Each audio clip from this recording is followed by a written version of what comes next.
లోకయాత్రలోనే సాగుతుందా, ఈ లోకయాత్రలోనే సాగుతుందా.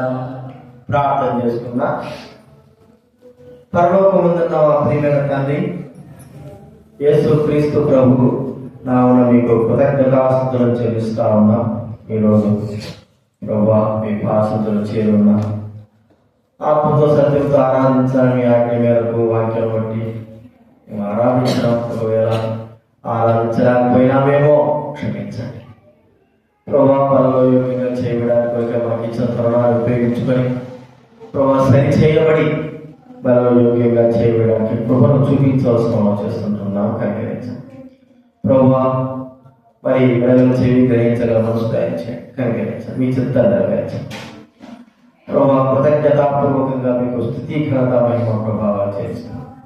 యేసు ప్రభువు నామమున ప్రార్థించి అడిగిచున్నాం తండ్రి. ఇంకా ఎవరైతే బయట ఉన్నారో దయచేసి లోపలికి రండి. దేవుడి వాక్యంలో నుంచి కొరింథీ రాసిన మొదటి పత్రిక 11వ అధ్యాయం. కొరింథీ రాసిన మొదటి పత్రిక 11వ అధ్యాయము 28 నుంచి 30 వచనాల వరకు మనందరం కూడా కలిసి చదువుకుందాం.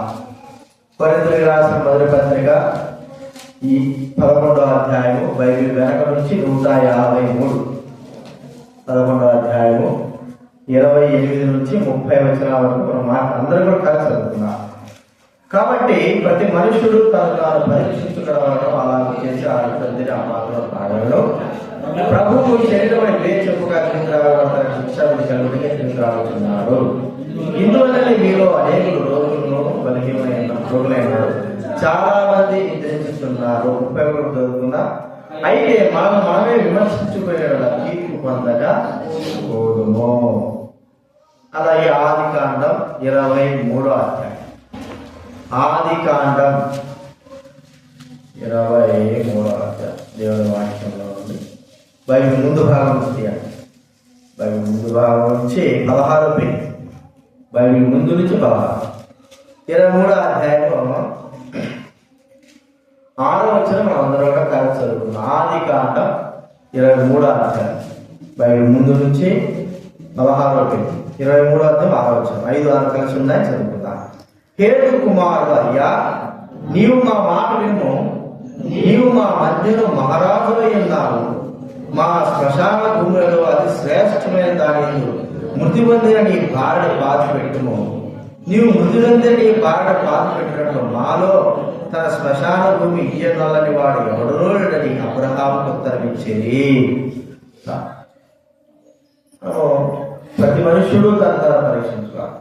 పరీక్ష లేకోకుండా అంటే ఎగ్జామినేషన్ మనము విమర్శించుకోకుండా పరీక్షించుకోకుండా చేయడం ద్వారా మనలో పొందడం ద్వారా ఆత్మ సంబంధమైన నష్టం, శరీర సంబంధమైన నష్టాలు, ఆత్మ సంబంధమైన నష్టాలు కూడా మనకు కలుగుతాయి. కాబట్టి పరీక్ష అనేది చాలా ప్రాముఖ్యం. ఎందుకు పరీక్ష అంటే మనము ఏం నేర్చుకుంటుందా, దేంట్లో తప్పిపోయినా, ఏది సరి చేయబడాలా, ఏది సరి చేసుకోవాలా, ప్రభు మనకు ఏమి సరి చేసుకోవాలని మనకు సెలవిస్తున్నారు. ఇవన్నీ కూడా మనము సరి చేసుకోకపోతే అలాగే పేరుకోబోతాయి. ఏది మన పాపం లెక్క మురికి అనేది ఏం చేస్తుంది, పేరుకోబోతా.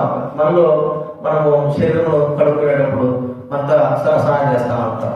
ఆ ఊళ్ళో తల పోసుకొని నీళ్ళు పోసుకుని తల పోసుకొని వస్తే అంటే శరీరంలో ఉండేది ఎక్కడెక్కడ పేరుకోవాల్సినవి బయట పేరుకోబోతారు కదా. కొన్ని రోజుల తర్వాత అట్టలగా నల్లగా మచ్చలు కూడా ఏంటి అంటే ఏంటది కాలు నాకు కూడా కాలు దిగింది, కలిగితే స్నానం చేసాం. ఈ గుడికాలకి ఎంత మాత్రం కూడా నీళ్లు పోసేది లేదు. ఏం చేశారు, ఒకవేళ పోసిన ఊరికే పైపించాలి అట. అయితే ఆ కాలు వెనకంతా కూడా నల్లగా అయిపోయింది. ఎందుకు నల్లగంటే ఏదో రకం కాదు, మట్టి పెరుకోపోయింది. అంటే దాన్ని రుద్దలే. ఎందుకంటే అక్కడ నాకు ఒక దెబ్బ తగిలింది కాబట్టి దాన్ని ముట్టడానికి నేను ఇష్టపడలేదు. కానీ అక్కడ కూడా ఏముంది, మట్టి ఉంది కాబట్టి దాన్ని రుద్దలేకపోవడం ద్వారా అది అట్లాగే పెరుగుపోయింది. కాబట్టి మనలో ఉన్నటువంటి ఈ ఏదైనా సరే ఉండదు అని చెప్పడానికి లేదు, ఖచ్చితంగా ఉంటుంది. ప్రతి ఒక్కరి నీకు నాకు అందరు నాలో లేదు, నేను చేయలేదు అనుకున్నటువంటి పచ్చి అబద్ధం కదా. రెండోదిగా అబద్ధికుడు ఏం చేస్తున్నాడంటే దేవుని అబద్ధికుడుగా చేస్తా ఉంటున్నాడు. అంటే అబద్ధికుడు దేవుని అబద్ధికుడు అలాగా తను అనుకోవడం ద్వారా, తను అలా స్వభావంతో ఉండడం ద్వారా, నేను ఏ పాపం చేయలేదు అనుకోవడం ద్వారా మనం అబద్ధికులమే కాదు, కానీ దేవుడు కూడా అబద్ధికులుగా చేసేవారంగా అవుతున్నాం. కాబట్టి మనం పరీక్షించుకోవడం చాలా అవసరం. ఒకరితో మనకొద్దు, దేవుని వాక్యం మనకి ఏం చెప్తాం. ఇక్కడ మనం చదువుకున్న ఆదికాండం 23వ అధ్యాయం, ఇక్కడ మనకు తెలిసిన వ్యక్తి అబ్రహాము గురించి మనము చూస్తా ఉంటున్నాం. అబ్రహాము కనాను ప్రాంతంలో ఉన్నాడు. కనాని తన మెసొపొతేమియా ప్రాంతం, ఆ ప్రాంతంలో కొద్దిగా అడుగుతున్నాడు. కానీ దేవుడు తను పిలిచాడు. ఆదికాండం 12వ అధ్యాయంలో అబ్రహామాన్ని పిలిస్తే, నేను నిన్ను ఆశీర్వదిస్తాను, దీవిస్తాను, నేను మరి నీ సంతానాన్ని ఈ యొక్క నువ్వు నిల్చున్న స్థలంలో విస్తరింపజేస్తాను, కానాను ప్రాంతంలో నీకు ఇస్తాను, నీ సంతానానికి ఇస్తానని చెప్పాడు. అబ్రహాముకు వాగ్దానం చేశాడు. వాగ్దానం చేసిన తర్వాత అబ్రహాము తాను ఏ దేవుడైతే తను ప్రత్యక్షమయ్యాడో ఆ దేవుడికి నమ్మకస్తుడుగా ఉండడానికి ఒక తీర్మానం చేసుకున్నాడు. అప్పుడు ఎలా ఉన్నాడో మనకు తెలియదు, కానీ ప్రభువు తను దర్శించిన తర్వాత, ప్రభు తను మాట్లాడిన తర్వాత, దేవుడు తనకు వాగ్దానం ఇచ్చిన తర్వాత తాను ఒక నమ్మకమైన వాడుగా ఉండాలని కోరుకున్నాడు. చూడండి, అన్యజనుల మధ్య అన్యజనులైన వారు తన గురించి చెబుతున్నటువంటి ఒక పెద్ద స్టేట్మెంట్, మంచి సాక్ష్యం. మంచి సాక్ష్యం ఏంటి చెప్పండి? నీవు మా మధ్య మహారాజువై ఉన్నావు, హేతు కుమారుడు అన్నటువంటి కానాను ప్రజలు, హిత్తీయులైన వారు ఎలాగ జీవించాడు వారి మధ్య అంటే, ఒక మహారాజులాగా, లోపం లేనివాడుగా, మరి ఏదైతే చూపించడానికి వీలు లేనంతగా, తనలో ఒక తప్పు కూడా లేకపోకుండా, ఒకప్పుడు ఉండొచ్చు, ప్రభు నమ్మిన తర్వాత తప్పు కూడా లేకపోకుండా ఉండడానికి కొరకై ఆ వ్యక్తి మరి తన మనస్సాక్షిని, తన జీవితాన్ని నిర్మలమైనదిగా చేసుకుని ప్రజలు కూడా చూడగలిగే రీతిగా, ప్రజలు వారి ఊహలలో, వారి ఆలోచనలో తాను ఎలాగ ఆలోచింపజేసేటట్టుగా జీవించాడంటే, మహారాజులాగా వారి హృదయాల్లో అబ్రహాము ప్రతిష్ఠింపబడినట్టు మనం చూస్తాము. మహారాజులా ఉన్నాడు. ఇప్పుడు మనం చూడాల్సిన విషయాలు ఏంటంటే, అబ్రహాం జీవితంలో అలా ఉన్నారు, మనం ఎలాగా ఉన్నాం. ప్రభువైన యేసుక్రీస్తు వారు మరి పరలోకం వెళ్ళేటప్పుడు కూడా చెప్పాడు, మీరు సర్వలోకం వెళ్ళి సర్వసృష్టిని ప్రకటిస్తారు, నాకు యూదయాలను సమరయాలను అన్ని ప్రాంతాలు నాకు సాక్షులై ఉండేరు ఈ మాట చెప్పాడు. అంటే ప్రభువైన యేసుక్రీస్తు వారికి మనం ఎలాగా ఉండాలి అని ఇక్కడ చెప్పబడుతుంటే, సాక్షులముగా, ఆయన పంపింపడినట్టు, ఆయన రక్షించుకున్నట్టు మనము ఆయనకు గౌరవాన్ని తెచ్చేవారంగా, ఆయనకు పేరు ప్రఖ్యాతం తెచ్చేవారంగా, మరి దేవుడి సంబంధులమని చెప్పుకునే రీతిగా, దేవుడి బిడలమని చెప్పుకునే రీతిగా మన ప్రవర్తన జీవితం ఉండాలని ప్రభువుతో కోరుకుంటున్నాడు.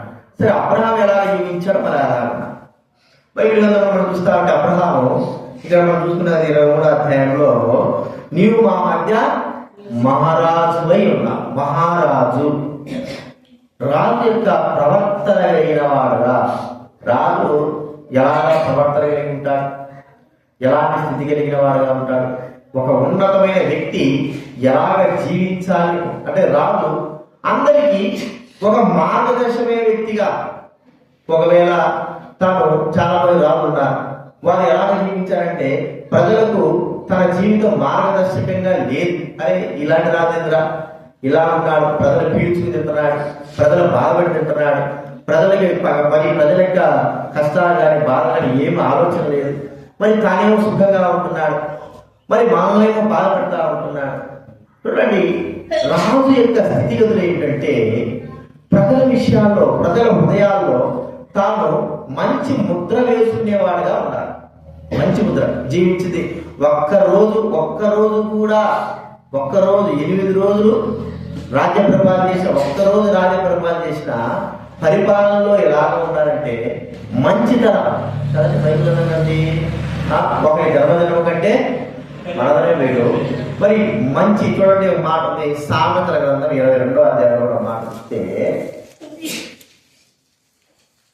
సామెతలు 22వ అధ్యాయం మొదటి వచనం చదవండి. గొప్ప ఈశ్వరం కంటే ఏం పేరు ఉంటుంది? మంచి. అదే ప్రసంగం 7వ అధ్యాయం మొదటి వచనంలో ప్రసంగి గ్రంథ 7:1 మంచి పేరు నేను ఒక జన్మదినం అంటే మరణమే సుగంధ తైలము కంటే తైలము సుగంధాన్ని ఇచ్చేది అంతే. దానికి మించింది ఏంటంటే మంచి పేరు. రాజు ప్రధాని ఏనేటువంటి ఒక వ్యక్తి ఎలాగా ఉండాలంటే మంచి పేరు కలిగిన వాడుగా కదండి. అబ్రహాము మంచి పేరు తెచ్చుకున్నాడు. ఎవరి మధ్య చెప్పండి, ఎవరి మధ్య ఉన్నాడు చెప్పండి? అన్యజనులైన వారి మధ్య, దేవుడు ఎరుగిన వారి మధ్య, కానాలు ప్రజలైన వారు, దుర్మార్గంగా ప్రవర్తించే వారి మధ్య ఒక మంచి పేరు తెచ్చుకోవడం అంటే అది తేలికైన విషయం కాదు. మంచి పేరు కలిగి జీవించాలంటే అంత తేలికైన విషయం కాదు. ఎందుకంటే ప్రజలు ఎంతో మంది ఎన్నో రీతులుగా మరి నిందలు వేసేవారు ఉంటారు, దూషించేవారు ఉంటారు, కొట్టేవారు ఉంటారు, అన్యాయంగా ఏదో నింద వేసేవారుగా ఉంటారు.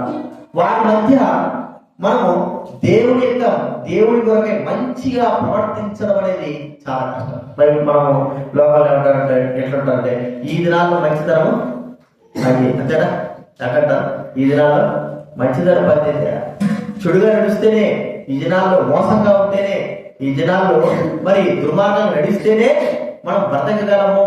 మంచిగా ఉంటే ఏముంటుంది? మంచి పేరు రావడం ద్వారా దేనికి ఎవరికి లాభం? మంచి పేరు లాభం. కాబట్టి ఒకవేళ మంచి పేరు వచ్చిందనుకోండి, కుటుంబంలో అన్ని కష్టాలే, అన్ని శ్రమలే, అన్ని బాధలే, జీవితంలో అన్ని ఎదుర్కోవలసిన బాధలు కష్టాలు ఎన్నో ఉంటాయి. కానీ లోకంలో సామెత మంచిగా జీవిస్తే ఎవరికి లాభం అండి? నాకేం లాభమా మంచిగా జీవిస్తే? కాబట్టి చెడుగానే జీవిస్తే నాకు లాభంగా ఉంటుంది. చూడండి, లోకంలో ఎన్నో విధాలుగా ఎన్ని రీతులుగా ఉన్న లోకమంతా కూడా పాపంతో నిండున్న లోక ప్రజలందరూ కూడా పాప సంబంధంగా ఉన్న మనము మాత్రము మంచిగా జీవించాలి. ఒక వ్యక్తి మనకు బాగా తెలిసిన వ్యక్తి ఎవరంటే సమూయేలు కదా. సమూయేలు చిన్న వయసులో తన తల్లి మరి దేవుని మందిరంలో వదిలిపెట్టేశాడు. మరి ఎక్కడ పెరుగుతున్నాడంటే దేవుని మందిరంలో పెరుగుతున్నాడు. దేవుని మందిరంలో పెరుగుతా ఉన్నాడు. అక్కడ ఉన్న పరిస్థితి అంతా మరి చిన్నవాడైన వ్యక్తికి అర్థం కావడం లేదు. కానీ తాను ఎలాగ జీవించాడంటే ఒక మంచివాడుగా జీవించాడు. సేవాపంతులు కావచ్చు, విశ్వాస జీవితంలో కావచ్చు, ఎవడో మంచిగా లేడని మనము మన జీవితాన్ని, మన యొక్క విశ్వాసం కోరుకోవాలి. మనకు సేవలో ఎప్పుడో సేవ వచ్చాడు, పరిస్థితులు చూడంగానే భయపడిపోతున్నాడు, భీతిపోతున్నాడు. అందరూ మంచిగా ఉంటారని మనవాడు అనుకుంటున్నాడు. అర్థమైందా? అందరూ మంచిగా ఉంటారని మనం అనుకుంటున్నాడు. కానీ సేవకు వచ్చిన తర్వాత పరిస్థితులు చూస్తే ఎట్లున్నాయంటే, ఒరి నాయన ఇల్లు రెక్కిపోతున్నారు, సింహం కంటే లేదా పురుల కంటే తోడేళ్ల కంటే క్రూరంగా ఉన్నారు. ఆలోచనలు తిరిగిపోయి ఏం చేశాడంటే, నాకు ఇది వీళ్ళందరూ ఎవరు మంచిగా కాదు, వెళ్ళిపోయాడు.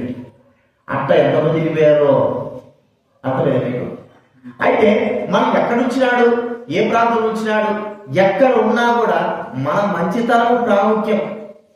మనం మంచిగా జీవిస్తే మనకు హాని చేసేవాడే మనకు బైబిల్ గ్రంథంలో. మనం మంచిగా జీవిస్తే మనకు హాని చేసేవాడే.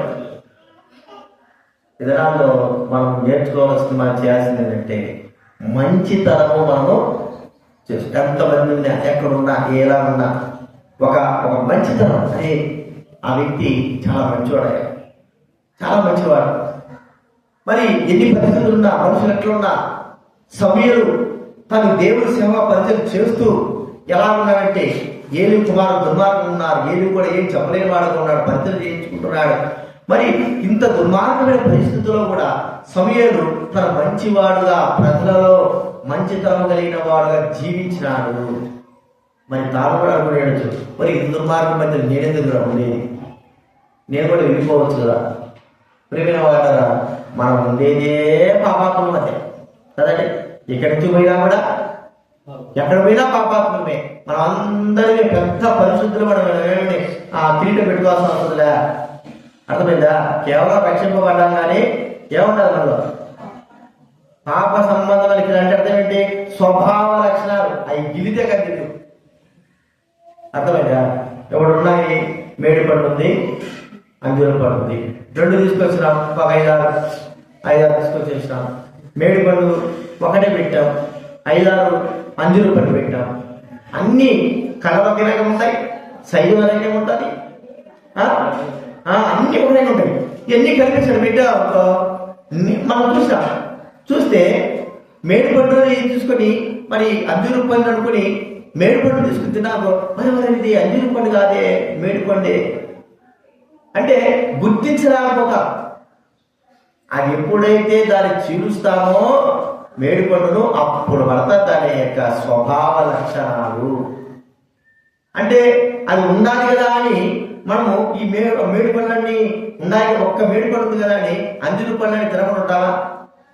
అర్థమైంది మీకు? ఒకరెవరో ఉంటాడు. అలాగని వాడి కోసం మనం మంచితనాన్ని పోగొట్టుకుంటామా? వాడి కోసం మనం మంచిగా జీవించడం పోగొట్టుకుంటామా? ప్రియమైన వాళ్ళరా, 100 మంది ఉన్నా ఒక్కరంగా మనం మంచి వాళ్ళం ఉండాలా? 1000 మంది ఉన్నా ఒక్కరంగా మనం మంచిగా జీవించే వాళ్ళగా ఉండాలి. ఎవరి కోసము ఇది ఇలాంటి జీవితము? దేని కోసము? మనం నమ్మిన ప్రభువును చూపించడానికి, మనం ఇలాగ జీవించడానికి గల కారణం ఏంటంటే, మనం ఏ దేవుని అయితే నమ్మామో, ఏ దేవుని యొక్క స్వభావ లక్షణాలు మనం గుర్తించి ఆయనని విశ్వాసించామో, ఆ స్వభావ లక్షణాలు ప్రజలలో ప్రచురం చెయ్యాలంటే మనము మంచిగా జీవించాలా? అప్పుడు మనం చూసినప్పుడు ఎవరు గుర్తుకొస్తారు చెప్పండి?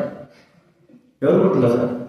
యేసు ప్రభు గుర్తుకొస్తారు. అబ్రహాము చూసినప్పుడు ఆయన హిత్తీయులైన వారు, కానానీయులైన వారు, మరి ఆ దేవుడు గుర్తుకొచ్చాడు. ఎవరో ఈ దేవుడు అండి, ఎంత మంచిగా జీవిస్తున్నాడు, ఈ ప్రాంతంలో ఇలాగ జీవిస్తున్నాడే. ఓహో, ఈ వ్యక్తి నమ్మిన దేవుడు గొప్పవాడు, ఈ వ్యక్తి నమ్మిన దేవుడు మంచివాడు, ఈ వ్యక్తి నమ్మినటువంటి దేవుడు మంచి ఉపకారం చేసేవాడే. ఎందుకంటే ఆ వ్యక్తి తన దేవుని యొక్క మాదిరి ప్రకారంగా జీవిస్తున్నాడు. కాబట్టి అబ్రహాము అన్నిటిలో మధ్య మహారాజుగా ఒక మంచి పేరు. చచ్చిపోయిన దావీదు మహారాజు చూడండి, చచ్చిపోయినా కూడా ఏమవుతున్నాడు చెప్పండి? పితరులైన వారు అందరూ అనేది ఇప్పటికి మా పితరుడైన వారు ఎవరు? దావీదు మహారాజు. అబ్రహాం చచ్చిపోయినాడు, మా పితరుడు ఎవరు? అబ్రహాం. యాకోబు చచ్చిపోయాడు, మా పితరుడు ఎవరు? యాకోబు. అర్థమైందా? అంటే వారు చచ్చిపోయినా కూడా వారి మంచితనము వారి వంశంలో, వారి ప్రజలలో అనేకమైన వారు నిలిచి ఉండేటట్లుగా జీవిస్తూ వచ్చారు.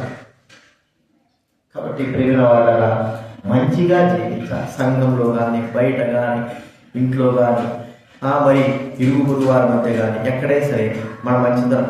మరి మంచితనం ఉంటే పనికి రావడం లేదండి అంటే మంచితనమే ఉండాలా. పనికి రాదంటే మనం చెడుతనంలో పోవడానికి లేదు. అందుకే అబ్రహాము అంతమంది ఉన్నా తాను మాత్రం మంచిగా, యథార్థంగా, సత్యంగా తాను జీవించి వారి ప్రజల హృదయాల్లో ఒక మహారాజు అనేటువంటి పేరు తాను తెచ్చుకున్నాడు. ఇది మనం గుర్తించాలి. అలాగే మనం ఉన్నామా? మంచిగా ప్రవర్తిస్తుంటున్నామా? ప్రియమైన వాళ్ళ బయట నడవద్దు, మంచిగానే ఉంటాం, మంచిగానే జీవిద్దాం, వాక్యానుసారం జీవిద్దాం, వాక్య ప్రకారం జీవిద్దాం. వాళ్ళ జీవితాలు వీళ్ళు ఇంటున్నారు కదా, వాళ్ళ వాక్యం ఎన్ని మనకెందుకు? నీవు ఎలా మంచిగా జీవిస్తున్నావా? నీ మీద ఉపయోగపడిన తైలమే ఇతరులకు సువాసన వస్తుంది. పక్క వాళ్ళ మీద ఉపయోగపడే తైలం నీ మీద ఉపయోగపడుతుంది కదా.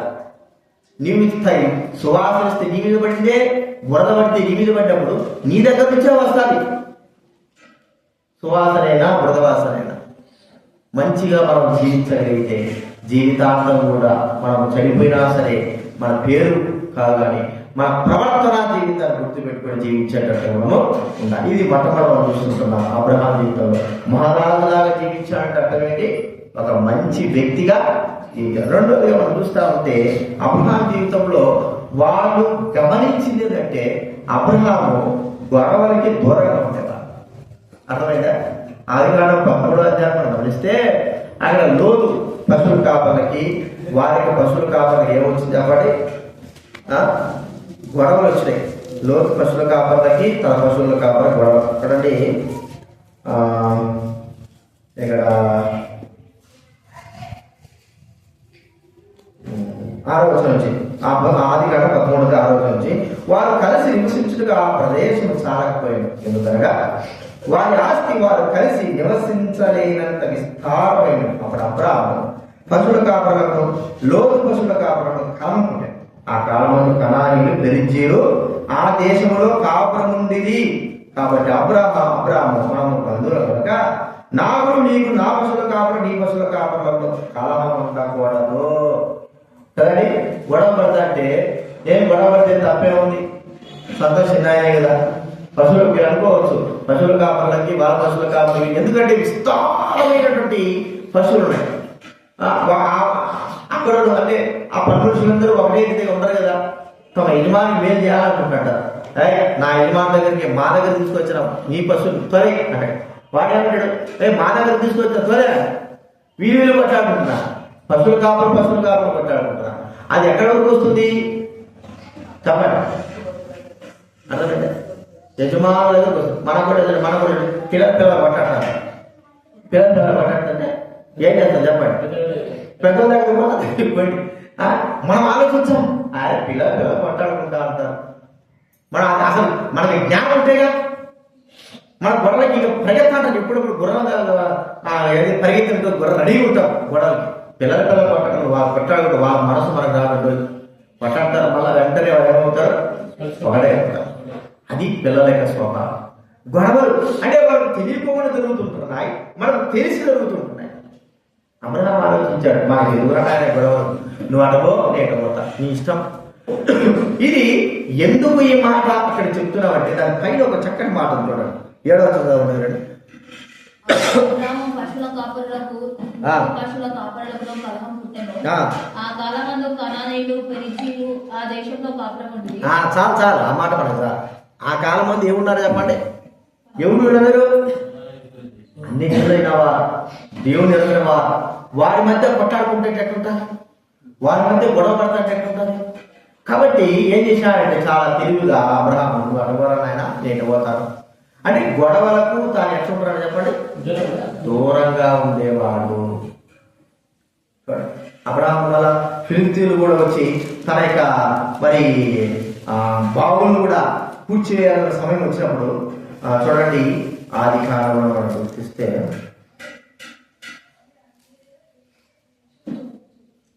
ఆది కాండము 21వ అధ్యాయం, ఆది కాండము 21వ అధ్యాయము 24వ వచనం. అయితే 22 నుంచి చదువుకుందాం. 22 నుంచి 21. అబీమెలెకును అతని సేనాధిపతి అయిన ఫికోలును మాట్లాడి, నీవు చేయు పనులన్నిటిలోనూ దేవుడు నీకు తోడైనాడు కనుక నీవు నన్నైనను పవిత్రాదులనైనను వంచింపక నేను నీకు చేసిన ఉపకారం చొప్పున నాకును పరదేశమై ఉన్న ఈ దేశమునకు చేసేదని దేవుని పేరిట ఇక్కడ నాతో ప్రమాణం చేయమని చెప్పాను. అందుకు అబ్రహాము ప్రమాణం చేసేదన్నా నేను అబీమెలెకు దాసులు బలత్కారంగా తీసుకున్న నీళ్ల బావి విషయమై అబ్రహాము అబీమెలెకును ఆక్షేపింపగా, అబీమెలెకు ఈ పని ఎవరు చేసిరో నేను ఎరుగను, నీకును నాతో చెప్పలేదు, నేను నేడే గాని ఈ సంగతి వినలేదని చెప్పాను. అబీమెలెకు సేనాధిపతి, ఫిలిస్తీయుల సేనాధిపతి కదా, వచ్చాడు. వచ్చి అంతకుముందు 20వ అధ్యాయంలో మనం చూస్తే తన భార్యను శారాన్ని ఏం చేశాడు చూడండి. శారాన్ని ఏం చేశాడు, తీసుకువెళ్ళాడు. 20వ అధ్యాయంలో మనం చూస్తూ ఉంటే దక్షిణ భారతంలో తీసుకువెళ్ళాడు. మరి దేవుడు ప్రత్యక్షమైనాడు. ఆ శారమ్మ ఎవరగా ఆయనకి భార్య, జాగ్రత్త నీకు ఉండాలి, అది ప్రవక్త ప్రార్థన చేస్తాడని చెప్తే సరే దేవుడా తీసుకుపోయి ఆ భార్య అబ్బాయితాడు. ఈ సందర్భంలో జరిగిన విషయాలు ఏంటంటే మళ్ళీ అబీమెలెకు వచ్చి, అయ్యా నేను నీకేం క్యూట్ చేయకుండా పంపించాను కదా, నువ్వు నాకు కూడా క్యూట్ చేయొద్దు అంటే. అప్పుడు ఈ సమయం ఇక్కడ ఈ మాట్లాడతాను చెప్తారు ఏమంటే, నీ దాసులైన వారు మేము బావులు దొరుకుంటే ఆక్షేపణ చేశారు. ఆ మాట చూడండి, అబీమెలెకు దాసులు బలాత్కారంగా తీసుకుని నీళ్ళ బావి విషయమై బలాత్కారంగా తీసుకున్నారట. పాప అబ్రహాము దాసులు ఏం చేశారు, బావి దొరుకుంటే వీళ్ళొచ్చి బలాత్కారం తీసుకున్నారు. అయితే అబ్రహాము అబీమెలెకు దాసులకి మరి కీడు చేయొచ్చు, వాళ్ళకి చంపడానికి కూడా శక్తి కలిగిన వాడు కదండి. 5 మంది రాజులు ఏం చేశాడు, 318 మంది తీసుకువెళ్ళి అందరూ కూడా సభ్యులు తరిపొట్టేశాడు. అట్లాంటి ఈ అబీమెలెకు దాసుని ఏమి చేయలేకుండా వదిలిపెట్టాడంటే గొడవలు మనకు వద్దు. అసలు మీకు గొడవలు వద్దంటే గొడవలకు దూరంగా ఉండేవాడు. అప్పుడు చెప్తున్నాడు, నీ దాన్ని అట్లా చేశారయ్యా, ఆ దినాన్ని ఇట్లా చేసింటే బాగుండేది, కానీ నేను చేయలేదు, నాకు కూడా తెలియదే నువ్వు చెప్తున్నావు. ఇప్పుడు అంటే అబ్రహాముకు కలహములకు దూరంగా ఉండేటువంటి ఆ యొక్క విధానము ఆ యొక్క కణాలను గమనించారు. కణాల యొక్క స్థితిగతులు ఏంటి, ఎప్పుడు చూసినా కలహం పెట్టుకోవాలా, ఎవరినో ఒకరు కొడసాలి, ఎవరో సంపాలి, ఏదో ఒకటి చెయ్యాలి. ఎప్పుడు చూసినా వారి జీవితంలో కలహాలకు ఎక్కుతారు, దగ్గర ఉంటారు. మన భారతదేశం ఆది కాలంలో చూస్తే లోతు విషయంలో సొదొమ గొమొర్రాలు అంటే చిన్నల మొదలుకొని పెద్దల వరకు వారి యొక్క స్వభావ లక్షణం ఏంటి, కలహాలు, నాశనం చేయాలి, ఎవరినో ఒకరు ఏదో ఒకటి చేయాలి. కానీ అబ్రహాము ఎట్లా ఉన్నాడు, కలహాలు కలిగిన వాడుగా ఉన్నాడా? కలహములకు దూరంగా ఉంటా, నరులకు ఘనత. కలహానికి దూరం ఉంటే ఏం చెప్తాడు, నరులకు ఘనత.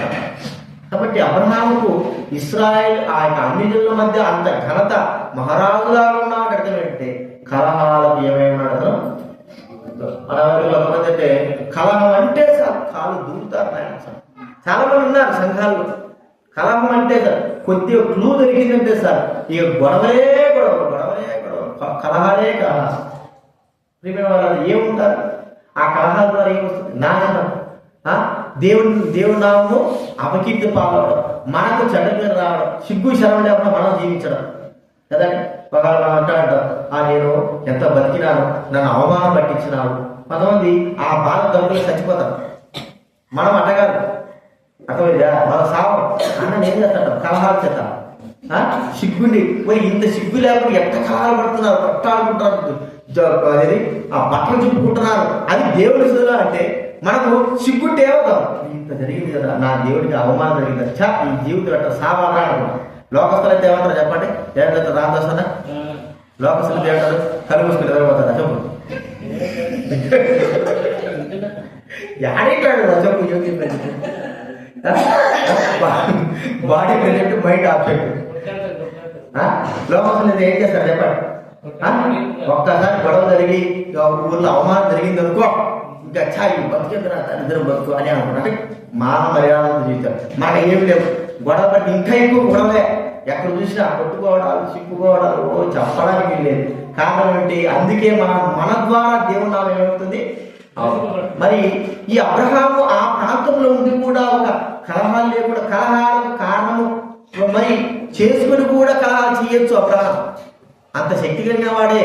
అది అన్యాయం జరుగుతున్న వారిని న్యాయం చేయొచ్చు, కానీ ఏ కలహాలు వద్దురాలని లోతుతోనే తన సొంత తమ్ముడు కొడుకుతోనే విడదీసి పక్కకు వచ్చిన వాడు వీళ్ళతో కలహపడతాడా? కలహం. చూడండి, మనం కూడా కలహానికి ఏం చేయాలా తప్ప ఏం చేయాలా భారతగా ఏదైనా సరే ప్రయత్నాల కలహాలకి చెప్పండి. అప్పటికే ఇప్పుడు కొద్ది తగ్గింది, జ్ఞానం ఉండడం ఇంకో కొద్ది తగ్గింది, ఇంకా తగ్గాల. కలహాలు కానీ కొట్లాలు కానీ యూట్యూబ్లో చూస్తా ఉంటే జపాన్ గురించి వింటా ఉంటే నాకే ఆశ్చర్యం అవుతుంది. చిన్న ఊరు, జపాన్ పెద్దది కాదు కదా, చిన్నది. అక్కడ వాళ్ళు చెప్పే ఒక మాట ఏంటంటే ఎవరితో మాట్లాడాలంట, రైలు ఎక్కితే రైలు శబ్దం తప్ప మనిషి శబ్దం వినపడదు, బస్సు ఎక్కితే బస్సు శబ్దం తప్ప మనిషి శబ్దము వినపడదు. ఎందుకంటే అది ఒక కల్చర్ అంట. మాట్లాడితే తక్కువ అంచనా వేస్తారంట. అసలు మాట్లాడదు. నీ సెల్ ఫోన్ చూసుకున్నావా, నువ్వు ఉన్నావా, వెళ్ళినావా, పని చేసుకున్నావా, వచ్చినావా.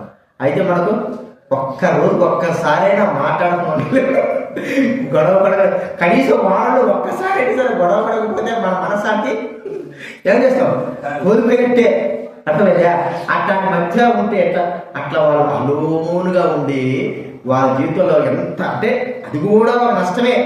అలోను ఉంటారంట, ఎవరితో కూడా బాధ పంచుకోరు. ఒక్కోసారి ఆ బాధ ఎక్కువైపోతే ఏం చేస్తారంటే, ఒక యూట్యూబ్లో పెట్టింది, మా మగపిల్లలు ఆడపిల్లలు ఎవరైనా సరే బాధ ఎక్కువైపోతే ఆడపిల్లలతో మగపిల్లల్ని కూలికి పిలిపించుకొచ్చుకుంటారు. అంటే డబ్బు ఇచ్చి ఏం మర్యాదగా డబ్బు ఇస్తారు, కూర్చోబెట్టుకొని రెస్టారెంట్ కూర్చోబెట్టుకొని తమ బాధ అంతా చెప్పుకుంటారు. వీళ్ళు డబ్బులు తీసుకొని మర్యాద వినాలా, వాళ్ళు చెప్పింది చేస్తారు అంతే.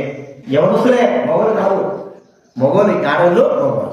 ఇప్పుడు ఆడవాళ్ళు బాధ ఎక్కువైంది అనుకో, మగవాళ్ళు బాయ్ ఫ్రెండ్ని పిలిపించుకొని డబ్బు ఇస్తారు, కూర్చోబెట్టుకొని అంతా చెప్పుకుంటారు. అంటే అర్థం ఏంటి, మాట్లాడడానికి లేదు. ఆ గ్రామ కల్చర్ అట్లాంటిది. చెప్పుకోవడానికి ఎవరు లేకపోతే అర్థమైందా? మొగడైతే ఆడవాళ్ళు పిలిపించుకొచ్చుకుంటాడు, ఎవరు పిలిపించుకొని నడిపించి తన పాదాలు చెప్పుకొని మళ్ళా ఆమె పంపించేస్తాడు. ఇది నిజమా అంటే అవునయ్యా ఇది నిజమే అని చెప్పింది ఆమె ఆ యూట్యూబ్లో పెడితే. ఇట్టాడు కూడా ఉంటారా, ఏడ్చేదానికి కూడా మనుషులు పిలిపించుకొచ్చినట్టు అంటే మనకేమో అట్లా మనం అందరూ ఏడిపిస్తాడు గొడవలు చేసి కదండి. గొడవల్లో గుర్తుపెట్టుకోనండి, గొడవలకు మనం ఏం చేయాలి చెప్పండి, దూరంగా ఉంటాం, మనకు అవసరం లేదు. రేపైన వారు 10 రూపాయలు ఇచ్చేనా సరే మనము ఆ యొక్క గొడవలను దూరం చేసుకోవాలి. మనం ఏం చేయాలంటే ఎక్కువ కాదు, 10 రూపాయలు పోయినా పర్వాలేదు, కష్టపడినా పర్వాలేదు, గొడవలు మనం ఏం చేయాలా, దూరంగానే ఉండాలి. ఇది రెండోదిగా అబ్రహామును గుర్తించి కానానీలో అక్కడ ఉన్నారంటే మరి ఈ వ్యక్తి మనం రోజు కొట్లాడుకుంటాంటే ఈ వ్యక్తి కానీ ఈ వ్యక్తి యొక్క దాసులు కానీ కాములు ఉంటున్నారే, మౌనం ఉంటున్నారే, మనం గొడవలకు అదే పడికి పోయి గొడవలు పెడదామన్నా కూడా ఆ వ్యక్తి ఏమన్నా కూడా అర్థమైందండి. మనము కాముకునే పక్కనోడు గమ్ము ఉన్నాడు, వాడు అదే పడికి వచ్చి మనకి ఏం చేస్తాడని చెప్పండి, గొడవ పెట్టాలని చూస్తాడు. అదే పడిగా వీడు ఎట్లయితే గొడవ రేపాలా అని చూస్తాడు, గొడవ చేయాలి. కానీ అబ్రహాము దాసులు అబ్రహాం కానీ ఎంత మాత్రం అలాంటిది చేయడం. ఇది రెండోది మనం చూస్తుంటున్నాం. మూడోది మనం చూస్తా ఉంటే ఈ వ్యక్తికి ఎందుకు మరి ఆ అధికారులు మూడో అధికారులు చూస్తే అబ్రహాం భార్య వెళ్ళాడు, అక్కడ ఆ ప్రాంతంలో ఉన్నాడు, తన భార్య కూర్చోబెట్టారు. ఎక్కడ పడితే అక్కడ కూర్చేసేది కాదు, వాళ్ళకి ఒక స్థలం ఉంటారు. అందుకే ఇక్కడే కాదు కానీ కడప జిల్లాలో ఈ ప్రాంతాల్లో ప్రతి ఒక్క సంఘానికి ఒక సమాధుల తోట పెట్టుకుంటారు. అర్థమైందా? మనకేం సమాధి తోట, అందరు కలిపి ఒక సమాధి తోట. అక్కడ అట్లా కాదు, ప్రతి సంఘానికి ఒక పెద్ద ఊరికి సమాధుల తోట, క్రిస్టియన్ సమాధుల తోట. అది హెబ్రోకు సంబంధించిన సమాధి తోటలాగా పెట్టుకోవాలని ఆలోచన. 70 చెల్లిస్తారు. మీరు కొత్తగూడెంలో పోతే కొత్తగూడెంలో 2 ఎకరాలు భూమి ఉంటుంది, పెద్ద మెయిన్ రోడ్లో ఉంటుంది.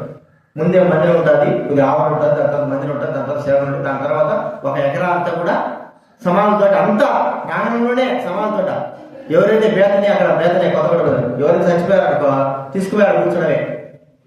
ఇంత పెద్ద సమాధి తోట అంటే మనం ఆలోచిస్తే సహాయం కొరకు ఏంటంటే అక్కడ నిలబడి తన భార్యను పూడ్చిపెట్టుకోవడానికి హేతుకు బాధపడుతున్నాయా, నా భార్యను పూడ్చిపెట్టుకోవాలా, కాబట్టి మీకు మీ దగ్గర ఉన్న భూమి నాకు ఇవ్వండి. ఆ భూమి అంతా ఉంది కాదుగా, కానీ నేను కొనుక్కుంటానంటే హేతు కుమారుడైన వారు అక్కడే కూర్చొని అయ్యా నువ్వు మా మధ్య మహారాజులా ఉన్నావు, మేము ఎన్నో సంవత్సరాలు చూసినాము, 25 సంవత్సరాలు చూసాము మేము, ఇప్పుడు 20 సంవత్సరాలు ఎక్కువే చూసాము. ఇప్పుడు ఈ భార్య కూర్చిపెట్టి ఎక్కడ మీ ఇష్టం, మంచి మంచి ప్లేసులు ఉన్నాయి, పెద్ద ప్లేసులు, రాజులు కూర్చిపెట్టేటువంటి స్థలాలు కలిగిన ఉన్నాయి, తీసుకు ఎక్కడైనా కూర్చిపెట్టి.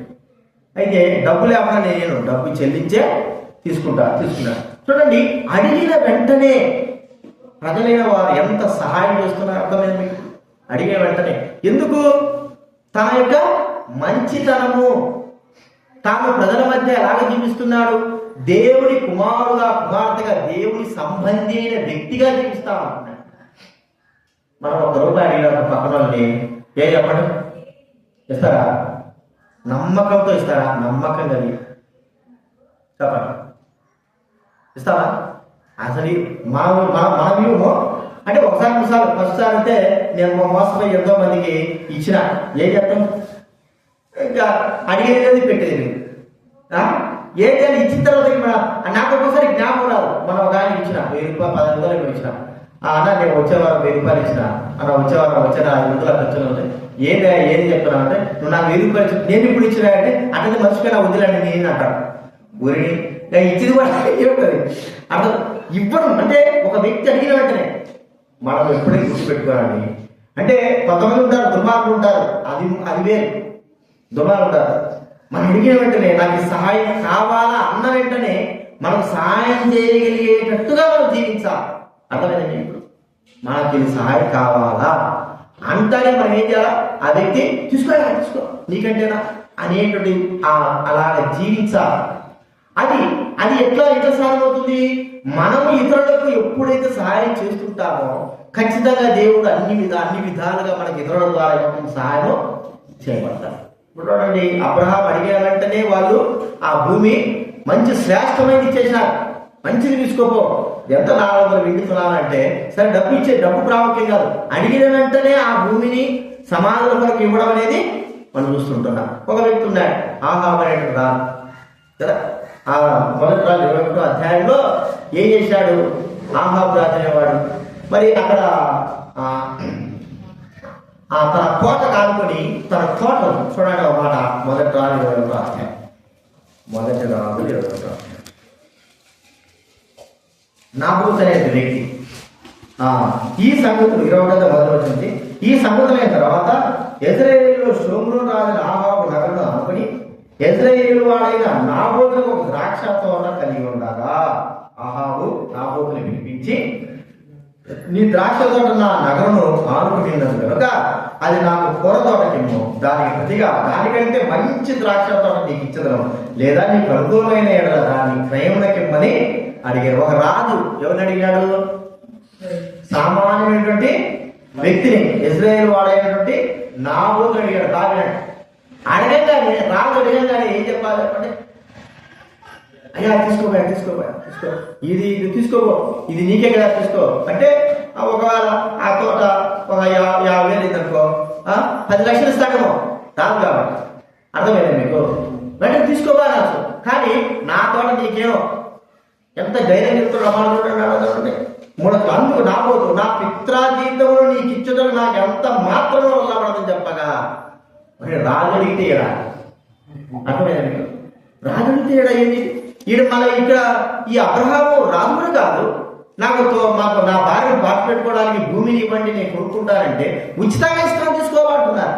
అటొద్దు, నాకు డబ్బే, నేను డబ్బిచ్చే తీసుకుంటా అన్నాడు.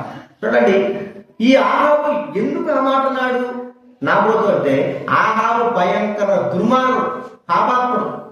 ఎంత దుర్మార్గుడు అంటే అంత దుర్మార్గుడు, ఎన్నో పాపాలు చేసినటువంటి వ్యక్తి. అలాంటి వాడికి ఈ వీడు కూడా భయపడ్డా. ఎవరు? నాబాతు కూడా భయపడ్డా. నేను నా పిత్రాజీతం నీవు ఆనుకొని ఉంటుంది, ఇది నా సొంత, నా పిత్రాజీతం ఇవ్వడానికి నీకు వల్ల పడదు, ముందు చూసుకొని వెళ్ళిపోయాడు. ఇంకెక్కడుంటా చెప్పండి? అర్థమైందే? నేను ఈయనంటే ఎట్టుంటాను?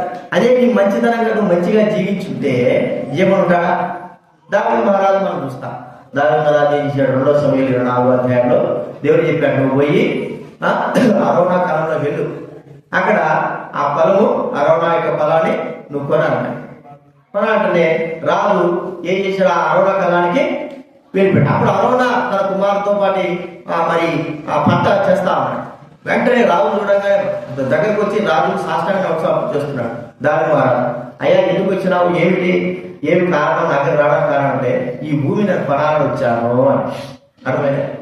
ఈ కల్లా నేను కొనాలని వచ్చానంటే వెంటనే అరవణ అంటాడు, తీసుకో, ఎంత తీసుకో, గొర్రెలు ఎద్దులున్నాయి, ఇక్కడ బలి కూడా తెప్పించుకోవచ్చు, నీ ఇష్టం ఏమైనా చేసుకోవచ్చు అని నీకు ఉచితంగా ఇచ్చేస్తున్నాను అంటున్నాడు. అంటే అట్టంటుందో, నేను డబ్బు ఇచ్చే తీసుకుంటా.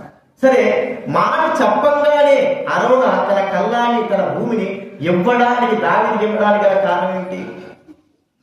నాబోతు కింది, ఆహాబు కిందికి ఇవ్వలేదు. వాడు దుర్మార్గంగా ఉన్నాడు, దావీదుకి మంచితనం లేదు. అర్థమైందండి? ప్రజల మధ్య ఎలాగ జీవించాడు దావీదు, ఎలాంటి వాడు ప్రజలు తెలుసు, ఆహాబు ఎలాంటి వాడు అక్కడున్న వారికి కూడా తెలుసు.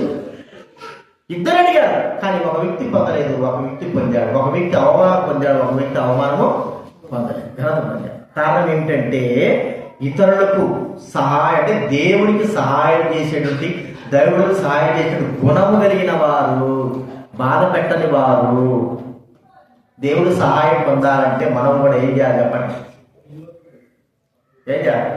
ఇతరులకు సహాయము. ఒక వ్యక్తి దగ్గర నుంచి మనము వెంటనే రెస్పాన్స్ మనం చేసే సహాయం ఒక దినాన్ని మనకు ఒకసారి మరి 3 సంవత్సరాలు రాకనుకున్నాం, ఇక్కడ వచ్చిన 1 సంవత్సరానికి ఒకసారి ఒక 10,000 అర్జెంట్ ఉదయం 8 గంటలకు అవసరం వచ్చింది. నేను 10 గంటలకు 10,000 కాదు, నాకనే ఏం లేదు. ఇప్పుడు 10,000 అయితేనే ఒక పని అవుతుంది, అర్జెంట్ అయిపోయింది. వెంటనే మనకు తెలిసిన వాడికి దేవస్వామి కొడుకు 10,000 పంపుడు, ఇప్పుడు అర్జెంట్ అవసరం ఉంది అన్న, నాకే లేదు, మా అక్కకి ఏమి ఇస్తారని వెంటనే అప్లై చేసిన, నువ్వు నాకు వెంటనే 10,000 కొట్టాడు. 2 నిమిషాల్లో కొట్టేసి 10,000, వెనక ముందు ఆలోచించకుండా కొట్టేసి. ఎందుకు? ఇది ఏంటి కారణం అంటే, వాళ్ళ ఆయన చచ్చిపోయాడు. వాళ్ళ ఆయన 21 అనుకుంటా. కరోనా వెళ్ళిపోతే మరి నేను అప్పుడు అక్కడ నెల్లూరు వెళ్ళాం. నేను ఒక్కడిని వెళ్ళి కరోనా అవుతున్నా ముఖ్యంగా మాస్క్ వేసుకుని వెళ్ళి వాళ్ళ ఆయన ఆ యొక్క బాడీ వచ్చేందుకు ఆ పిల్లల నాగరిక బాడీ వచ్చేందుకు ఉండి మన బాడీ అక్కడ తీసుకువెళ్ళి ఒక ఊరు తీసుకువెళ్ళి అక్కడ సమాధి అయిపోయిన వాళ్ళతో పాటు ఉండి వచ్చారు. తర్వాత వారు బాధపడుతున్నారు. 2 పిల్లలు తీసుకొచ్చి ఇంటికాడ మనం చేసేదాన్ని డబ్బులు ఇస్తామా మాణిక్యాలు ఇస్తామని చెప్పండి. 2 నెలలు బయటలో పెట్టుకొని వారికి వాళ్ళ ఆయన మనసు వాళ్ళ ఆయన మీద ఉన్న ఆలోచన పోవాలని చూసారు. ఆ కృతజ్ఞత ఇప్పటికైనా సరే ఆ కృతజ్ఞత ఇప్పటికే ఒక మాట విధంగానే ఏమి ఇచ్చారు. 10,000 అంటే 1,000 రూపాయలు కొట్టమంటే ఇస్తారా? ఒక ఆయన పెట్టాడు రాత్రి 11 గంటలకు అన్న అర్జెంట్ 1,000 రూపాయలు కావాలన్నాడు అనుకుంటాడు. ఇప్పటివరకే మళ్ళా ఇంకా సిగ్గుంటే అడుగుతారా? నేను అడగడు, ఇప్పటివరకు అడగలేదే. మనిషి ఎవరో మనకు తెలుసు కానీ అడగడు. ఇంకెందుకు అడుగుతాడు? ఇక అడగనే అడగడు. అడిగినా కూడా నేను ఇవ్వనేవాడు. రాత్రి 11 గంటలు బాగా నిద్రలో ఉంటే లేచి అన్న 1,000 రూపాయలు అర్జెంట్ ఇప్పుడే అన్నాడు. సర్లేని అప్పటికి ఏమో 11 గంటల ఏముందో అని ఇస్తే ఇప్పటివరకు లేదు. అప్పనిపించాడు. ఏం చెప్తాడు? మనకు అవసరం లేదని వదిలిపెట్టించాడు. ఇంకా మనం అడగడానికి డోర్ కూడా రాదు. 10,000 ఇచ్చారు వెంటనే మనం ఆ 10,000 వెంటనే మనకు ఖర్చు అయిపోతాం. వెంటనే అవసరం లేదు కాబట్టి మనం ఇచ్చేసాం. ఒక వ్యక్తి అడిగిన వెంటనే మనకు సహాయం చేస్తున్నాడంటే మనము ఇతరులకు ఎంతో సహాయము చేసి ఉండాలా. అబ్రహాము లాంటి వాడే. అబ్రహాము జీవితంలో ఎంత మందికి సహాయం చేసి ఉంటాడు. కోటీశ్వరుడు. కొంతమందికి అన్నీ ఉంటాయి, ఇల్లు ఉంటుంది, వాటి ఉంటుంది, డబ్బు ఉంటుంది, ఉద్యోగాలు అన్నీ ఉంటాయి. దరిద్రం ఒక్కరు కూడా సహాయం చేయాలి. ఎట్లాంటి దరిద్రులు అవుతారంటే చివరికి సచ్చినా కూడా వాళ్ళు మన జమ్మి కూడా చచ్చిపోయాడు. పెద్ద ముసలాయన. నేను ఊరికే ఎప్పడం కాదు, ఇది నీకు చెప్తున్నా. మరి పోలీసు ఏది మంచిర్యాలలో ఉంటాయి కదా బొగ్గుగడలు, అక్కడ పోలీసు అతను విశ్వాసే కానడు పిచ్చిన్నాడు. ఇంత దరిద్రుడు పిచ్చినాడు. మరి అట్లాంటి చచ్చిపోయాడు. నిజంగా ఆ వ్యక్తి ఒక వ్యక్తికి సాయం ఎంత మంది రావాలి చెప్పండి. అర్థమైంది మీకు? ఇప్పుడు చచ్చిపోయి మామూలు సాధారణమైన వాడు చనిపోతే పరిగెత్తుతారు. ఆ వ్యక్తి చేసే సహాయం ఎంతో డబ్బు పెట్టుకొని కనీసం సాయం చేయకున్నాడు. చచ్చిన తర్వాత ఆ బ్యాండ్ మ్యాన్ పోవాలా, ఇంకేం పోకూడదు. మనుషులు కూడా రా. గుర్తించుకోనండి, మనం చచ్చిపోక మనకు మనకు విలువ అనేది మనం పెంచుకోవాలి. ఊరికే డబ్బు నీకేమవుతుంది? ఏమి దేవుడు ఇస్తాడు. అయ్యో పోయిందని కాదు. ఒకసారి ఇస్తాం, ఒకసారి మోసపోతాం, 2 సార్లు మోసపోతాం, అన్నిసార్లు మనం మోసపోం.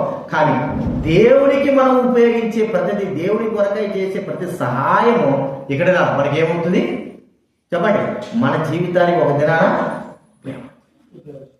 కాబట్టి గుర్తించుకుందాం. 1 రూపాయన 2 రూపాయలైనా దేవుడి బిడ్డలకు మనం చేసే సహాయం, దైవ సన్నిధికి మనం ఇచ్చేది ఏదైనా సరే నిలిచి ఉంటారు. అబ్రహాము ఒక దినాన ఇలా చూస్తుంటే అబ్రహాము ఎట్లాగా వాళ్ళు ఆ భూమిని వాళ్ళు కోరుకున్నారు. మరి మనవాడు కానీ మన వంశం కానీ మన వాడు కాదు అంటే ఆ వ్యక్తి యొక్క మంచితనమే ఎంతో మందికి చేసేటువంటి మేలే. ఇప్పుడు మనం కూడా గుర్తించుకోవాల్సి అలాంటి మేలు కలిగే వారంగా ఇతరులకు సహాయం చేసేవారు. ఎందుకు పదే చెప్పుకుంటున్నా నేను మేలు చేయాలా, ఇతరులకు ఇవ్వాలని చెప్పేది ఎందుకు చెప్పండి? మీరు ఇచ్చేదంతా కోట్లు పెట్టుకుంటారా? రామదాస్ అన్న కోట్లు పెట్టుకో తలకాయ మీద పెట్టుకొని పోతాను. ఎవరి కోసం చెప్పండి? మన కోసం. మన సచ్చినా కూడా అమెరికాలో ఉన్నాడు రావాలి. అర్థమైందా? నేను చెప్తున్నాను. నేను మా పెళ్లి జరుగుతాను. పెళ్లి జరిగేటప్పుడు వాడు ఉన్నాడు. ఇప్పుడు మా అత్తయ్య ఉన్నాడు. ఎక్కడ ఉంటాడంటే ఢిల్లీలో ఉంటాడు. దేశమన్నాడు తిరుగుతాడు. ఎక్కడో అతని నెంబర్ తెలిసింది నాకు. పెళ్లికి నా పెళ్లి పలానా రోజు నువ్వు రావాలి. ఢిల్లీలో ఉంటాడు. ఎట్టొచ్చాడా? ఢిల్లీలో ఎట్టొచ్చినావంటే మనిషి మనకు ఇష్టమైతే కింద పడిపోయినా సరే దొల్లాడైనా సరే ఏం చేస్తాం? అర్థమైనా మీకు? ఎందుకు? ఆ వ్యక్తికి మనం చేసినట్టు మేలు ఖచ్చితంగా మనకు గుర్తుకుంటుంది. అర్థమైనా మీకు? కాబట్టి డబ్బు కానీ ఆస్తులు కానీ ఇవన్నీ కూడా మనకు మేలు చేసుకోవడానికి ఉపయోగించుకోవడానికి, మన నాశనానికి కాదు. ఇవన్నీ దేవుని బిడ్డలకి, దేవుని సేవకు, దేవుని పని ఏదైతే మనము ఆత్మీయంగా దేవుని సంబంధంగా మనం ఇతరులకు ఉపయోగిస్తామో ఏది కూడా నష్టపడము. ఒకవేళ అబ్రహాము గారి పిషారుడుగా ఉండి లేకపోతే దేవుని లోతులాగా జీవించుంటే ఆ మరి శారమని ఎక్కడ ఖర్చు పెట్టిందో కానీ శానంలో బాధ పెట్టడమే కాదు, అనేకమైనటువంటి పితరులైన శరీరాలు కూడా అక్కడ బాధ పెట్టడానికి కారణమైంది ఎవరి ద్వారా? ఒక్క వ్యక్తి ద్వారానే. ఆ వ్యక్తి చేసిన సహాయం. అందుకే నేను మీకు చెప్పేది పదే పదే నేర్చుకోండి, డబ్బు ప్రాముఖ్యం కాదు, సహాయం ప్రాముఖ్యము. 1000 రూపాయలు మన దగ్గర ఉన్నంతే, మన దగ్గర అంటే 200 ఉందా? 100 రూపాయల సహాయమే. అర్థమైందా? 500 ఉందా? 200 సహాయమే. ఇతరులకి దేవుని సేవ పరిచయకి మనం చేసే ప్రతిదీ కూడా మనకి ఏమవుతుందంటే ఒక దినాన మరి సహాయం మనకే సహాయపడుతుంది. ఎవరికో సహాయం కాదు, మనకే ఖచ్చితంగా సహాయం. అబ్రహాము చేసిన సహాయము తన భార్యను పాతి పెట్టుకోవడానికే కాకుండా తాను కూడా తన కుటుంబస్తులు కూడా పాతి పెట్టుకోవడానికి ఉపయోగపడేదిగా ఆ శ్మశాన భూమి కొనడానికి. లేకపోతే వాళ్ళు ఏమో ఈ శ్మశాన భూమి మాది అంటే ఏం చేసేవాడు? ఏమైనా చేసేవాడా? ఏం చేసేవాడు? నా బదులుగా నేను ఏ అని పోయా నా ఇతర చేతులు మూసి మూసుకొని బయట పోవాల్సిందే. ఎందుకు? వాడు చేసిన పనులకి అక్కడ. ఇది ఎలా మనం చూస్తున్నాం చెప్పండి. అడిగితే సహాయము పొందినటువంటి వ్యక్తి ఎలాగ జీవించంటే అనేకులకి సహాయము చేసిన వాడు. హృదయపూర్వకంగా ఇష్టపూర్వకంగా అనేకులకు సహాయం చేసినప్పుడు మన జీవితంలో మన కష్టాలు వచ్చినా, మన మరణం వచ్చినా, మన కుటుంబానికి కష్టం వచ్చినా అనేకమైన వారు పలికేవారు ఉంటారు, వచ్చేవారు ఉంటారు. లేకపోతే మన పిష్నాపరంగా దరిద్రంగా దేని పనికి రాకుండా అన్నీ ఉండి కూడా ఉన్నామనుకో, మనదైతే కాదు, కనీసం మనము ఫంక్షన్ దొరుకుకున్నా కూడా రాదు. అర్థమైందా? ఫంక్షన్ దొరుకుకున్నా కూడా సంతోషంగా ఉన్నా కూడా ఆ ఒండు కూడా పెట్టుకోవాల్సిందే. అది మనం గుర్తించుకోవాలి. ఇది 3వ చూసుకుంటున్నా. 4వదిగా ఎలాగ ఉన్నాడంటే తన జీవితంలో తాను ఏ దేవునైతే నమ్మాడో ఆ దేవుని కనుపరుస్తా ఉంటున్నాడు. అంటే దేవుని స్వరూపము వలె, దేవుని యొక్క స్వరూపం అంటే దేవుని వలె జీవించిన వ్యక్తి యేసుప్రభువు మరి ఈ లోకంలో జీవించినప్పుడు తండ్రి వలె జీవించాడు. తండ్రి స్వభావం, తండ్రి యొక్క ముఖదర్శనం వలె తను జీవించాడు. చూడండి, జీవితం అంటే ఏమిటి? మనము దేవుని యొక్క స్వభావ లక్షణాలు మనలో ఏం కావాలా? ఉండాలి. అవి లేకపోతే అంత వేస్ట్ కదండి. మన ముఖం ఎంత వికారంగా ఉన్నా, మనం ఎంత మరి ధనము లేకుండా పేదవారమైన, వైకల్యం కలిగిన వారమైన, ఎలాగ ఉన్నా మనము దేవుని యొక్క స్వరూపము వలె, దేవుని స్వరూపం వలె మనం జీవిస్తే ఖచ్చితంగా దేవుడు సంతోషిస్తాడు. అలాంటి స్వరూపం యొక్క దర్శనం అంటే దేవుని యొక్క గుణ లక్షణాలు మనం రావాలి అని చెప్పుకుంటాం. అబ్రహాము గుణ లక్షణాలు ఉన్నాయి. మరి ఆ దేవుడు ఎవరు? తన కనబడ్డా మాట్లాడాడు.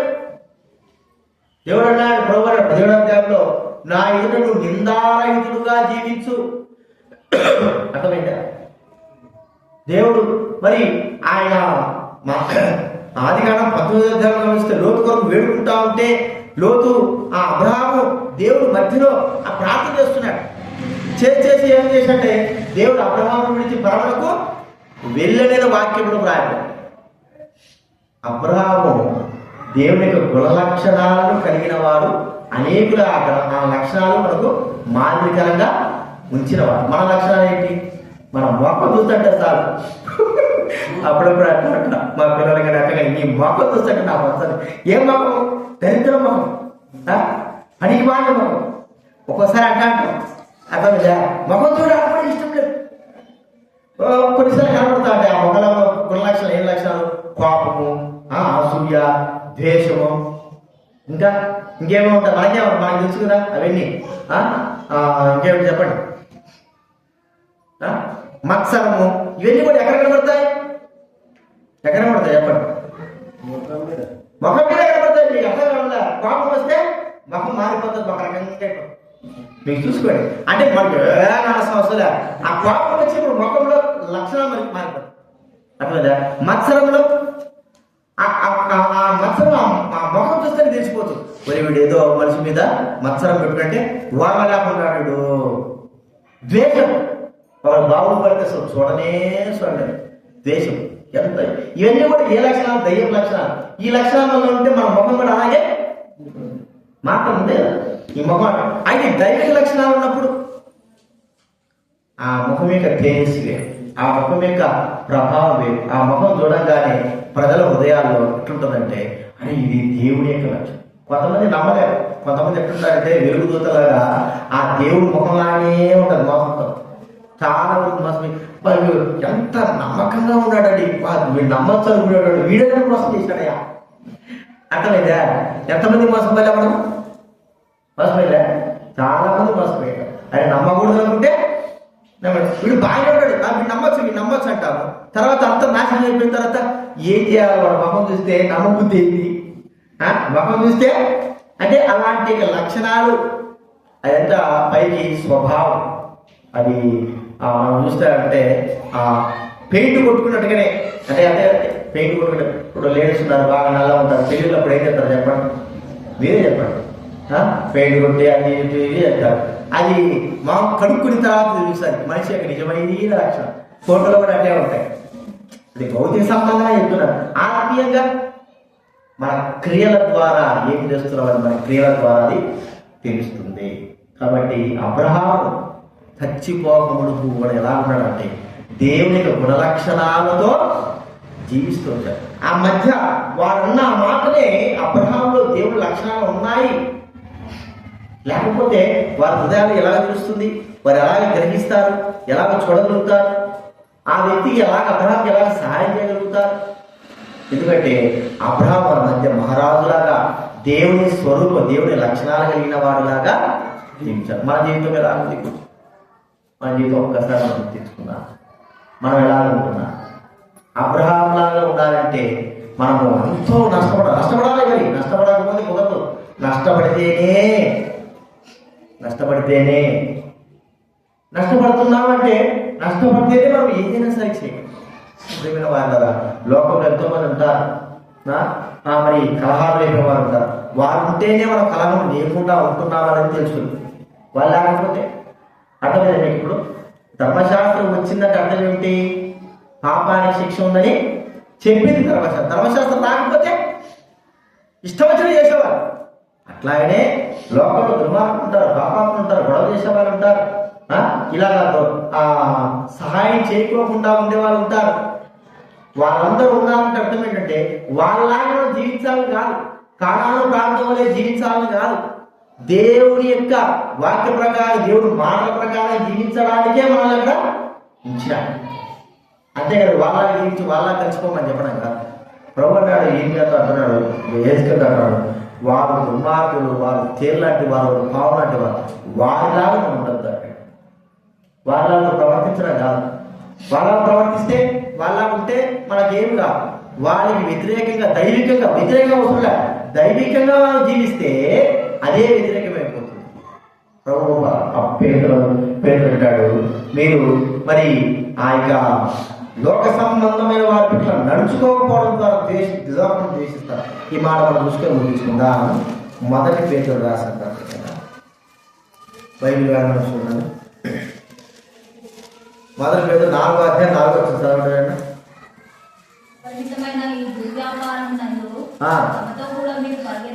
అపరిమితమైన దుర్వ్యాపారమునందు తమతో కూడా వారు పరిగెత్తకపోయినందుకు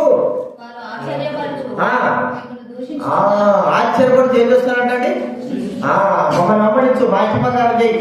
సామెతలో 1వ అధ్యాయం చూస్తే మనందరం దొంగతనం చేసుకుందాం, మనందరం దొంగగా ఊరుకుందాం, సంచి పడకపోతే మన దొంగగా అందరూ చంపుకుందాం రా అంటే వారి ఆలోచనలు నువ్వు చేరవచ్చు. అర్థమైందా? అయితే వాళ్ళ ఆలోచన చేస్తే నష్టం. దొంగతో కూడుకుంటే దొంగ పనులు చేసుకుంటే ఏమవుతుంది? నష్టం. అయితే వాళ్ళ ఆలోచన అలాగా ఉన్నాడు అబ్రహాం. లోకంలో వాళ్ళందరూ ఎట్టున్నారు? కనాను ప్రాంతం వాళ్ళ గురించి మోసం చేసేవారు, పిల్లలు చంపుకునేవారు, పాపం అత్యధికంగా విస్తరించేవారు, ఆచారాలు అత్యధికంగా చేసేవారు, దుర్మార్గులు, అనేకమైన కీడు చేసేవారు. అలా ఉంటే అబ్రహాం కూడా ఏమైపోయాడు చెప్పండి? వాళ్ళ చచ్చిపోయాడు. వాళ్ళ మధ్య ఉండి కూడా ఎలా ఉన్నాడు చెప్పండి? దేవుని యొక్క స్వరము కలిగి, దేవుని యొక్క ముఖ దర్శనము కలిగి ఆయన జీవించేవాడు. దేవుడు వాక్య ప్రకారం భయభక్తులు కలిగిన వాడుగా ఉన్నాడు. అలాంటి స్వభావం ఒకటే మనం గుర్తు పెట్టుకోవాలా. వీళ్ళందరి మధ్య ఉన్నారు కదా, నేను కూడా అలాగే తయారంటే అది కుదరదు, అది తప్పు మాట. వాళ్ళందరి మధ్య ఉన్నా నువ్వు మాత్రం అలాగా ఉండకూడదు, ఉండడానికి వీల్లేదు. వాళ్ళ ఉంటే నీకు వాళ్ళకి తేడా ఏంటి? మనం చూస్తుంటున్నాం, బురద ఉంది, బురదలో తామర పుష్పం ఉంది, అది బాగా దేవుడు చెప్పాడు. తామర పుష్పం బురద ఉంది కదా, నేను కూడా బురద అవుతానంటే అసలు దాని అట్ట నీళ్ళు కూడా బురద కదండి. బురద అట్టనిస్తుంది తామరాకు అట్టనిస్తుందా? తామరాకు బురద కాదు కదా, బురద నీళ్లు కూడా ఉండడానికి వీల్లేదు. మరి ఉండేది ఎక్కడుంటుందంటే బురదలే ఉంటాం. అది మనం జ్ఞాపకం పెడతాను. చేప ఉంది, ఉప్పు చేప అంటాం. ఉప్పు చేప అంట, ఉప్పు చేప కాదు. అర్థమైంది మీకు? ఉప్పు చేప అంటే ఉప్పు చేప, ఉప్పు సముద్రంలో ఉప్పు ఉంటుంది అనుకున్నారా? ఉత్తమాటలు చెప్పింది మీకు. అది మామూలు చేపలే, కానీ సముద్రంలో పెరుగుతాయి. వాటిని ఏం చేస్తారు? బయటకు తీసుకొచ్చి కోసి ఉప్పేసి ఆరబెడతారు. అది ఉప్పు చేప అంటారు. అంతేగాని ఉప్పు చేప సముద్రంలో ఉప్పు ఉండాలి కానీ ఉప్పులో పెరిగిందని ఉప్పు చేప కాదు. కానీ ఉప్పు చేప నీటిలో ఉంటుంది, కానీ దాని లోపలికి ఏమో ఉప్పు నీళ్ళు పోవు. ఉప్పు యొక్క స్వభావం దాంట్లోకి రా. అది ఎందుకంటే మేము అక్కడ పెరుగుతున్నా ఉప్పు సముద్రం వైపు ఉన్నాం కాబట్టి పెట్టుకుంటున్నాం. ఉప్పు చేపలు కాదు, అవి కోసి ఎండబెట్టి ఆరబెట్టి ఉప్పుతో బాగా ఆరబెట్టి అవి అమ్ముతారు. అది ఉప్పు చేప. అంతేగాని సముద్రంలో తిరిగేంత బాగా ఉప్పు అవుతాయి కాదు. బురద తిరిగేత ఈ తామర పుష్పం మనం అక్కడే చూస్తుంటున్నాం. మరి తేల మధ్య, పావుల మధ్య, మత్స్యాలను పిచ్చుకుంటున్న వారి మధ్య మరి ఎలాంటి వాళ్ళు బాగా పైకి బాగానే ఉంటారు, లోపల దుర్మార్గం మధ్య చూస్తుంటున్నారు. వాళ్ళలాగా జీవించడానికి కాదు. అంటే అబ్రహాం వాళ్ళకి జీవిస్తే ఎప్పుడో పోయేవాడు, కానీ అబ్రహాం వాళ్ళకి జీవించాలి. ఏ దేవుడిని పిలిచాడు ఆ దేవుడు వాక్కు ప్రకారంగా జీవించాడు. అందుకే వాళ్ళు గుర్తించారు. ఆ నిధులైన వారు కూడా గుర్తించారు. నువ్వు మా మధ్యట్టున్నా మహారాజు అలాగా జీవించాలి. ఒకవేళ అలాంటి స్థితి లేదా మన జీవితం ద్వారా మరి గొడవలు ఉంటున్నాయా? మన జీవితం ద్వారా మన ఇతరులకు సహాయం చేయలేక అన్ని ఉండి కూడా సహాయం చేయలేక దరిద్రంగా ఉంటున్నామా? ఇంకేముంటున్నా చెప్పండి. దేవుడిని కనుపరచలేని వాళ్ళగా సాతానిక క్రియలు అవి మనం కనుపరుస్తూ ఉంటున్నామా? మంచి వారంగా కాకుండా ప్రజల మధ్య మనం చెడ్డ పేరు సంపాదించుకుంటున్నామా? కాబట్టి దేవుడు నమ్మిన వారు ఎలా ఉండాలని ఇక్కడ అబ్రహాముకు కలుగుతున్నాడు. అలా ఉండడానికి ప్రభువుకు సహాయం చేయగలరు. ప్రార్థన చేసుకుంటాం.